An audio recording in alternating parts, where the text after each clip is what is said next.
प्रधानमंत्री जी का आभार व्यक्त करते हुए मुख्यमंत्री जी के स्वागतार्थ 4 लाइन प्रेषित करते हैं।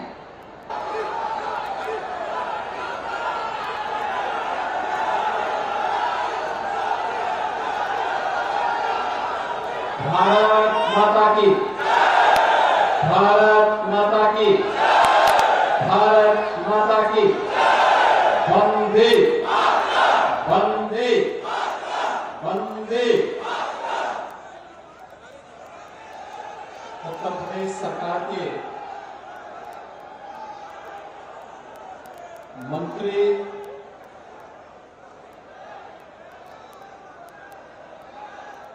इस जनपद के विधान परिषद के सदस्य श्री दिनेश प्रताप सिंह जी, जनपद की प्रभारी मंत्री श्रीमती प्रतिभा शुक्ला जी, भारतीय जनता पार्टी के जिला के अध्यक्ष श्री रामदेव पाल जी, लोकप्रिय विधायक श्रीमती अदिति सिंह जी, लोकप्रिय विधायक श्री अशोक कुमार कोरी जी, विधान परिषद के हमारे माननीय सदस्य श्री उमेश द्विवेदी जी, पूर्व विधायकगण श्री राकेश प्रताप सिंह जी, धीरेन्द्र बहादुर सिंह जी, रामलाल अकेला जी, जिला पंचायत के अध्यक्ष श्रीमती रंजना चौधरी जी,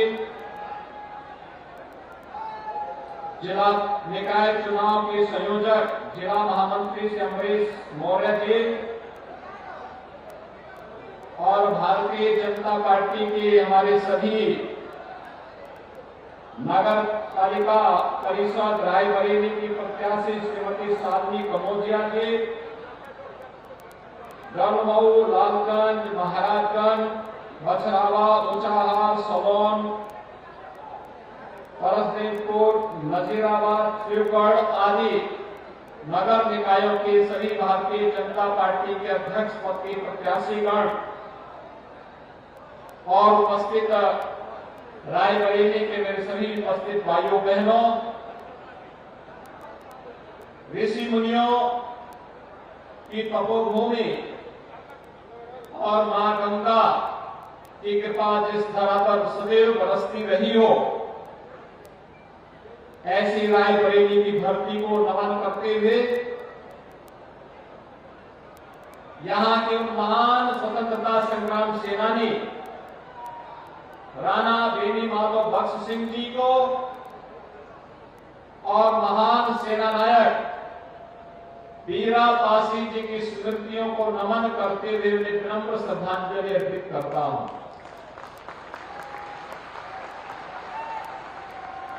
भाइयों बहनों, गढ़मऊ महान साहित्यकार सूर्यकांत त्रिपाठी निराला जी की कर्मभूमि के रूप में विख्यात है और रायबरेली प्राचीन काल से ही अवध क्षेत्र का एक ऐसा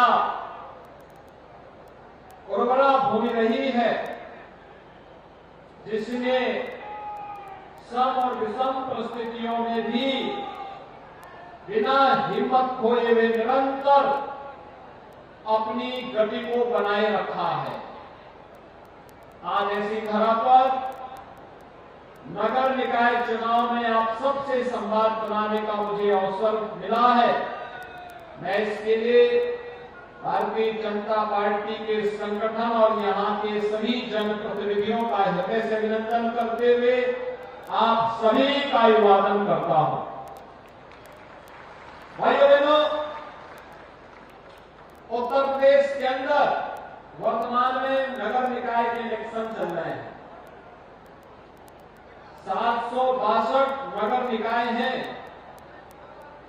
17 नगर निगम, 200 नगर पालिकाएं और 545 नगर पंचायतों में वर्तमान में चुनाव चल रहे हैं। इतनी बड़ी आबादी, इतनी बड़ी संख्या में नगर निकाय, जिनमें 112 तो हमने नई नगर निकाय बनाई है, 10 नगर निगमों का विस्तार किया है, 3 नए नगर निगम बनाए हैं और कई नगर पंचायतों का विस्तार करके उन्हें नगर पालिका गठन के रूप में गठित किया है। आज के दिन पर 6 करोड़ से अधिक की आबादी इस नगर निकाय क्षेत्र में निवास कर रही है। यानी जितना नगर निकाय में उत्तर प्रदेश के अंदर लोग निवास कर रहे हैं, भाइयों बहनों, उतनी तो बहुत सारे देशों की आबादी नहीं है, बहुत सारे राज्यों की आबादी नहीं है। 4 करोड़ 32 लाख मतदाता हैं इस नगर निकाय चुनाव में। 4 करोड़ 32 लाख दुनिया के तमाम देशों की आबादी नहीं है और देश के कई राज्यों की आबादी भी नहीं है जितना हमारे यहां नगर निकाय में मतदाता है। और आज इसीलिए जब मुझे मध्य क्षेत्र में आज प्रचार करने का अवसर प्राप्त हुआ तो पहला चुनाव प्रचार में आप रायबरेली से प्रारंभ कर रहा हूं। इसलिए भाइयों बहनों, मैं राणा बेनी माधव अमर भगत सिंह जी की इस पावन धरा को और उनके अमर सेनानी बेरा पासी की इस धरा को नमन करते हुए आप सबका आह्वान करने के लिए आज मैं यहां पर आया हूं। आपने पिछले 9 वर्ष के अंदर भारत की तस्वीर को बदलते हुए देखा है। एक नए भारत का दर्शन आज 140 करोड़ की आबादी कर रही है।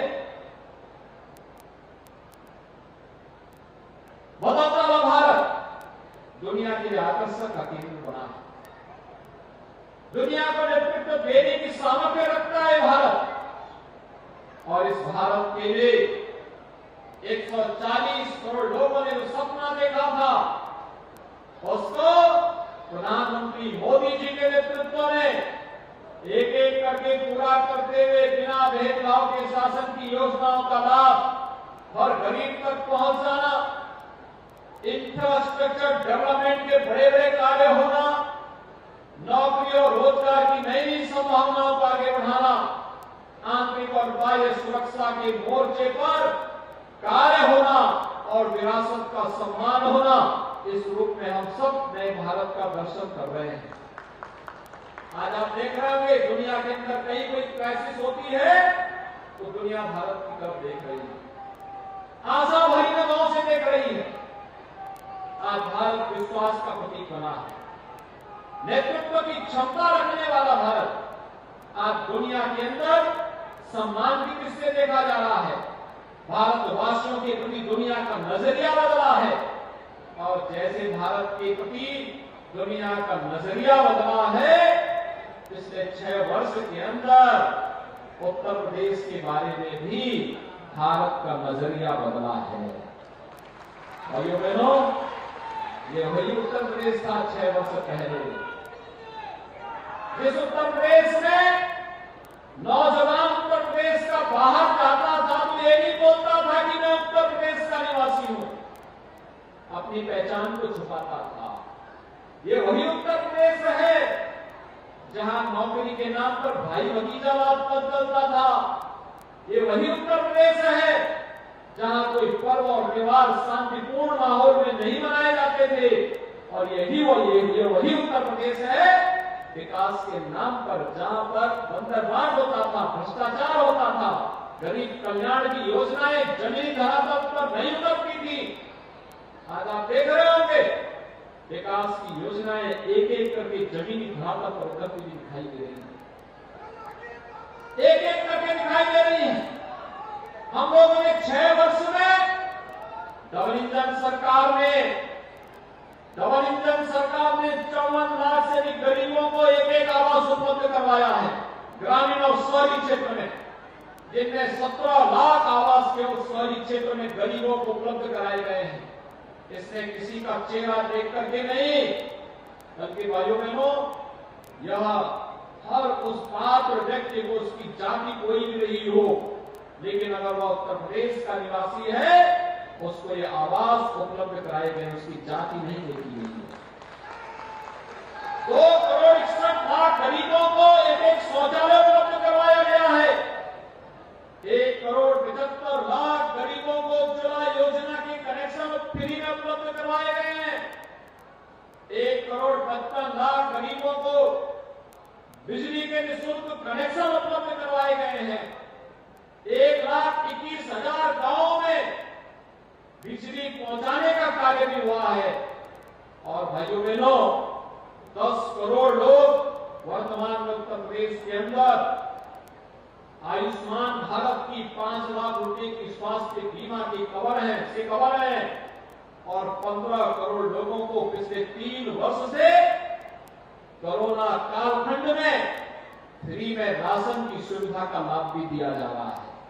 आप मुझे बताइए, इसमें किसी की जाति देखी गई क्या? जो लोग नौकरी बांटते थे जाति देख करके, मत और मजहब देख करके, चेहरा देख करके, वे लोग आज गरीबों को मिलने वाली योजनाओं का प्रश्न उठाते हैं। और इसीलिए आज मैं आपके पास आया हूं आपसे कहने के लिए, एक तरफ बिना भेदभाव के शासन की योजनाएं हर गांव, हर गरीब, हर किसान, हर नौजवान, हर नगर, हर शहर, हर नागरिक तक पहुंचाने का कार्य हो रहा है। बेटी सुरक्षित महसूस कर रही है। नौजवान गर्व के साथ कहता है, मैं उत्तर प्रदेश का निवासी हूं। उत्तर प्रदेश का नौजवान देश के अंदर और दुनिया के अंदर कहीं जाता है, उसके सामने पहचान का संकट नहीं है। वो कहीं जाता है, कहता उत्तर प्रदेश का निवासी हूं। उस उत्तर प्रदेश का, जिस उत्तर प्रदेश में भगवान ने बार बार जन्म लिया, कभी राम के नाम में, कभी कृष्ण के नाम पर, कभी विश्वनाथ के नाम पर। मां गंगा और यमुना का सर्वाधिक आशीर्वाद जिस प्रदेश को प्राप्त होता है, ऋषि मुनियों की धरती है, उस उत्तर प्रदेश में मैंने जन्म लिया है, मैं उत्तर प्रदेश का निवासी हूं। बड़े गर्व के साथ कहता है, दुनिया उसे सम्मान देती है। हमें अपने युवाओं की प्रतिभा पर गौरव की अनुभूति होती है। आज ही हाई स्कूल और इंटरमीडिएट के अभी परिणाम आए हैं और परिणाम आपने देखे होंगे कि हमारे युवाओं ने कैसी लंबी छलांग लगाने का काम किया है। और इसमें भी आपने देखा होगा, इसमें भी बालिकाओं ने छलांग और अच्छी लगाई है, और अच्छी लगाई है। और इसके भाइयों बहनों, एक तरफ राज्य सरकार और केंद्र सरकार मिलकर के डबल इंजन के रूप में कार्य करके जनता को बुनियादी सुविधाएं उपलब्ध करवा रही है। सुरक्षा का बेहतर वातावरण बनाया जा रहा है, बेहतर वातावरण। 6 वर्ष पहले क्या स्थिति थी? एक गरीब, एक शरीफ, एक व्यापारी किसी प्रकार से इज्जत बचा करके चलता था। एक अपराधी, एक माफिया तंत्र के चलता था। पुलिस उसके सामने डरती थी, प्रशासन भयभीत रहता था। कोई माफिया और अपराधी कहीं से जा रहा है तो सड़कों पे सन्नाटा छा जाता था।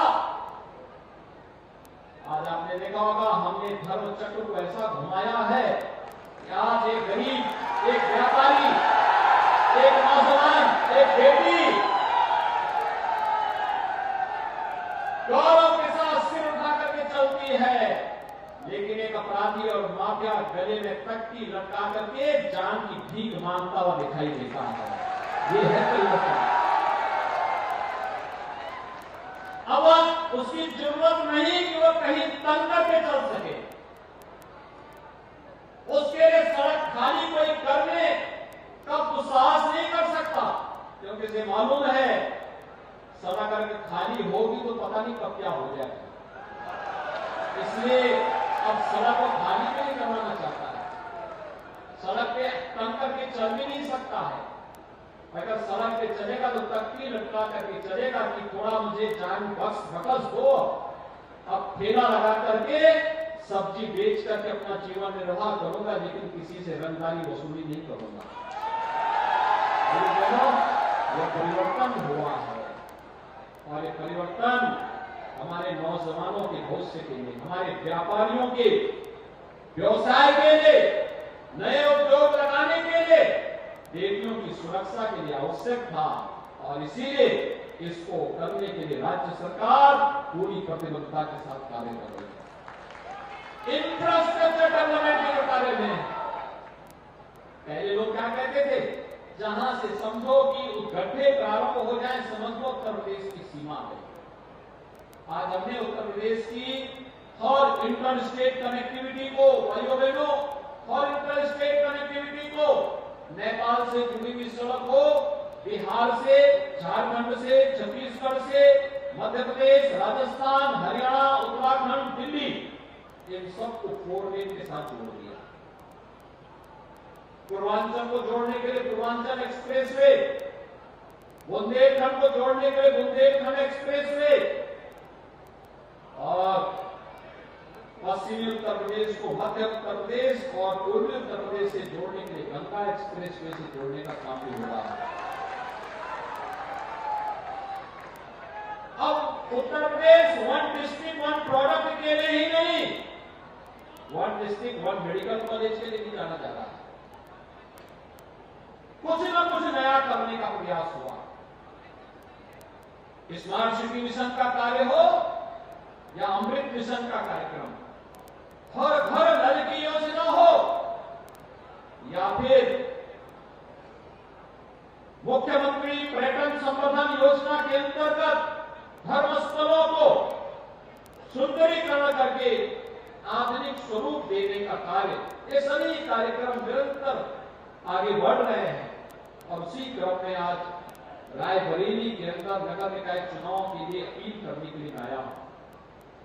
जैसे डबल इंजन सरकार के कारण आज परिवर्तन देखने को मिल रहा है, भाइयों बहनों, ऐसे ही डबल इंजन सरकार का कारण है डबल स्पीड और बुलेट स्पीड की तर्ज पर आज आपको विकास दिखाई देता है। विकास में कोई भेदभाव नहीं होता और डबल इंजन के साथ अगर ट्रिपल इंजन भी जुड़ जाएगा तो स्पीड कई गुना बढ़ जाएगी, कई गुना बढ़ जाएगी। और उस क्रम में रायबरेली के अंदर भी हम लोगों ने बहुत सारे कार्य किए। रायबरेली के अंदर आप देखेंगे प्रधानमंत्री आवास योजना में अकेले रायबरेली नगर के अंदर, रायबरेली के अंदर जो नगर निकाय हैं, इन नगर निकायों में 9,000 से अधिक गरीबों को एक आवास उपलब्ध कराया गया। हर आवास पे 2.5 लाख रुपया उपलब्ध कराया गया। प्रधानमंत्री स्वनिधि योजना स्ट्रीट वेंडर्स के लिए आप देखिए कितना अंतर आता है। पहले एक ठेला, खोमचा, रेडी लगाने वाले जो व्यापारी होते थे, इनसे वसूली की जाती थी, अवैध वसूली होती थी। आज उनको स्वनिधि दी जा रही है। पीएम स्वनिधि योजना से भी लाभान्वित किया जा रहा है और 7,000 से अधिक स्ट्रीट वेंडर को पीएम स्वनिधि योजना से लाभान्वित किया गया।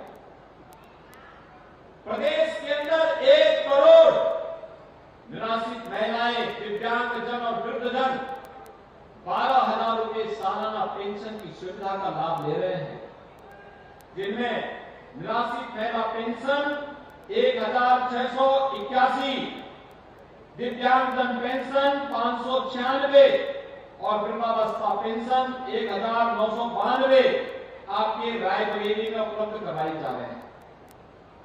आयुष्मान भारत के 2,20,000 से भी कार्ड धारक यानी गोल्डन कार्ड इन परिवारों को उपलब्ध करवाया गया है और प्रदेश के अंदर हर इस जनपद के अंदर नगर निकाय से जुड़े हुए हर योजना का लाभ उपलब्ध करवाने का कार्य भी, चाहे वह मुख्यमंत्री नगर सृजन योजना जिसमें नगर पंचायत शिवगढ़ का सृजन हुआ और 3 नगर पंचायतों का सीमा विस्तार का कार्य भी यहां पर हुआ है। दीनदयाल उपाध्याय राष्ट्रीय आजीविका मिशन के अंतर्गत महिला स्वयंसेवी समूह का गठन हुआ है। अमृत मिशन के अंतर्गत रायबरेली के अंदर 5 परियोजनाओं के लिए 283 करोड़ रुपए स्वीकृत हुए हैं। 123 करोड़ रुपए का काम यहाँ पर पेयजल का चल रहा है और साथ साथ सीवर का भी कार्य यहाँ के लिए राज्य सरकार के स्तर पर स्वीकृत किया गया है। भाइयों बहनों, इसके अलावा स्वच्छ भारत मिशन, अंत्येष्टि स्थल, कान्हा गौशाला और पंडित दीनदयाल उपाध्याय आदर्श नगर पंचायत योजना के अंतर्गत भी रायबरेली के नगर निकायों को राज्य सरकार ने उन्हें चयनित किया है और इसीलिए आज मैं आपके पास आया हूं कहने के लिए। भाइयों बहनों, एक और विकास के कार्य, बुनियादी सुविधाओं के कार्य, एक और प्रदेश के अंदर लगातार किए जा रहे प्रयास।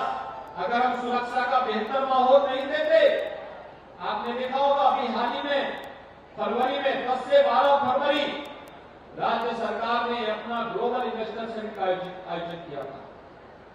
35 लाख करोड़ रुपए के निवेश के प्रस्ताव प्राप्त हुए। 35 लाख करोड़ का मतलब आप जानते हैं, 1 करोड़ से अधिक युवाओं को सीधे सीधे नौकरी मिलेगी। इसमें नौकरी, उत्तर प्रदेश के नौजवानों को नौकरी के लिए अब देश और दुनिया के अंदर भटकना नहीं पड़ेगा।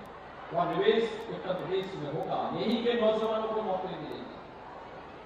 मुंबई, दिल्ली या फिर कहीं और जगह नहीं जाना पड़ेगा। अच्छा पैकेज यहाँ के नौजवानों को यहीं पे प्राप्त होगा। 2 करोड़ नौजवानों को तकनीकी दृष्टि से सक्षम बनाने के लिए टैबलेट और स्मार्टफोन वितरण का कार्य राज्य सरकार कर रही है और इसीलिए आज मैं आपके पास आया हूं आपसे कहने के लिए। आज आपको तय करना है नगर निकाय चुनाव में कि हमारे युवाओं के हाथ में तमंचे होने चाहिए या टैबलेट होने चाहिए। हमारे व्यवसायियों की ज्यादातर रंगदारी वसूली होनी चाहिए या उन्हें स्वनिधि मिलनी चाहिए। हमारे नगरों में शोधों का आतंक होना चाहिए या हमारे नगर सेफ सिटी बने। हमारे नगरों में गंदगी का ढेर दिखाई देना चाहिए या फिर हमारे नगर स्मार्ट सिटी के रूप में विकसित हो, यह तय करने के लिए आज हम सब आपके बीच आए हैं। 17 के पहले नगर गंदगी के ढेर में दिखाई देते थे, नगरों में सौदों का आतंक था, व्यापारियों से रंगदारी वसूली होती थी और एक पार्टी विशेष के लोग तमंचा लेकर के घूमते थे, भय और दहशत का माहौल पैदा करते थे। लेकिन भाइयों बहनों, 6 वर्ष के अंदर परिवर्तन आया। आज तमंचा नहीं, आज हमारे युवाओं के हाथ में टैबलेट है। टैबलेट 2 करोड़ युवाओं को टैबलेट दे रहे हैं। आज रंगदारी नहीं, आज व्यापारियों को स्वनिधि दी जा रही है, पीएम स्वनिधि योजना। आज शोरों का आतंक नहीं बल्कि सेफ सिटी के रूप में हमारे शहर बन रहे हैं और आज नगरों में गंदगी का ढेर नहीं बल्कि स्मार्ट सिटी के रूप में हमारे शहर बनते जा रहे हैं। और इसलिए भाइयों बहनों, आज मैं आप सबका आह्वान करने के लिए आया हूं। हम सबको तय करना है, भाजपा की एक ही युक्ति और हमारे जनपद और हमारा प्रदेश हो माफियाओं से मुक्ति। माफिया से मुक्ति आज प्रदेश को हो चुकी है और उसी के लिए आह्वान करने के लिए आया हूं कि डबल इंजन सरकार के साथ ट्रिपल इंजन भी अगर जुड़ेगा तो जो पैसा दिल्ली और लखनऊ से आएगा उसका लाभ हर शहरवासी, हर नगरवासी को प्राप्त होगा। और इसलिए भारतीय जनता पार्टी ने यहाँ के 10 नगर निकायों में अपने प्रत्याशी उतारे हैं।